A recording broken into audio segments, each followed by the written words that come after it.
There have been some serious accusations that have been floating around the internet about MrBeast and his challenges.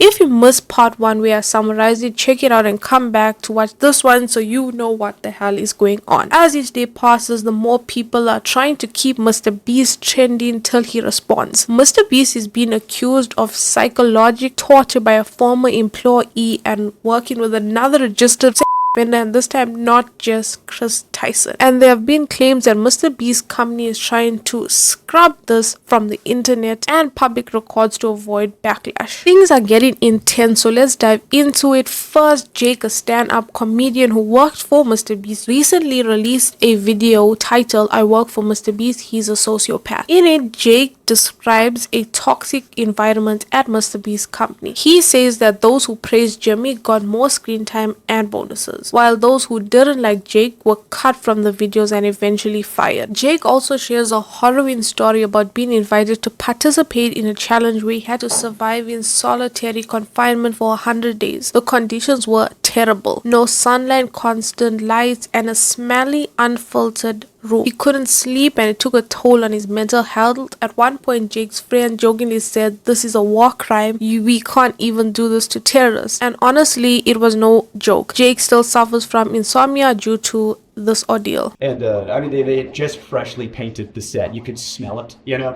which that's probably not good, you know, the smell of fresh paint in your surroundings for the next XYZ time. A hot tub that's not connected to a filtration system. Give it 3 days, it's gonna stink. And the ice cream machine, let's talk about that for a second. The ice cream machine has 2 mugs, on and off, reeking of smelly dairy, mildew. Like, so I got to choose which sense was assaulted at a time. I couldn't have all of them good. They weren't turning the lights off. You know, I asked them, I said, can we like have like nighttime hours? You know? And they said no, because it would fuck up the time-lapse shots. The time-lapse of what? Me sleeping? Or me not sleeping? Okay, I got no access to sun. I got no access to clock. I don't know, like, the lights are on me all the time. I wasn't sleeping. I could not sleep. And I have insomnia problems now. But they might have started there. And I go up to my friend, my good friend. And I go, they're not turning the lights off. He goes, what? That's a war crime. We're not allowed to do that to terrorists. Oh, good. 24 hours breaking the Geneva Convention, I guess, is what we're doing. He said, Jimmy said, can you say to the camera how thankful you are that now you can pay back your student loans? Honestly, it was no joke. Jake still suffers from insomnia due to this ordeal. One thing that was a real shocker was when Jake finally broke down. Jimmy apparently acted like some kind of villain, pushing Jake to perform for the camera despite the obvious distress. In the end, Jake was paid $56,000 after tax but was left with deep emotional scars. And if this wasn't enough, there's more. One of MrBeast's high-ranking managers who appeared in his videos but had a mask majority of the time and was given a nickname was a offender that was registered. His crime involved a child aged 1 to 11, and yet he was still a part of MrBeast's team until recently. Here, he's on the registry for doing some not great stuff to some underage people, and they knew that. And he's working at a channel that has underage people on and around and is targeted to underage people. And they covered up the fact that not only did he work there, but he was like the manager when it all started.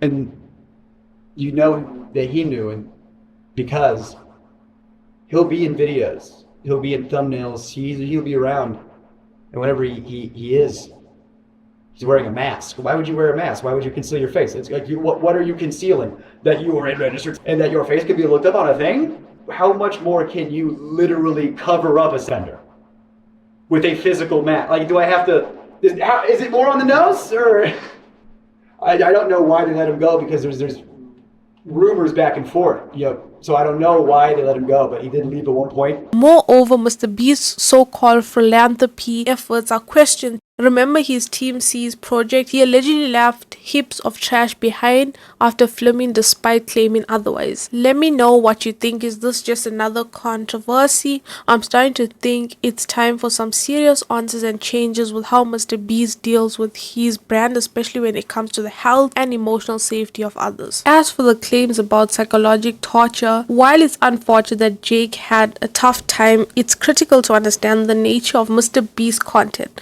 The challenges are intense, but they're entirely voluntary. Participants, including Jake, agreed to take part, understanding the conditions beforehand. MrBeast has always been transparent about the challenges being difficult.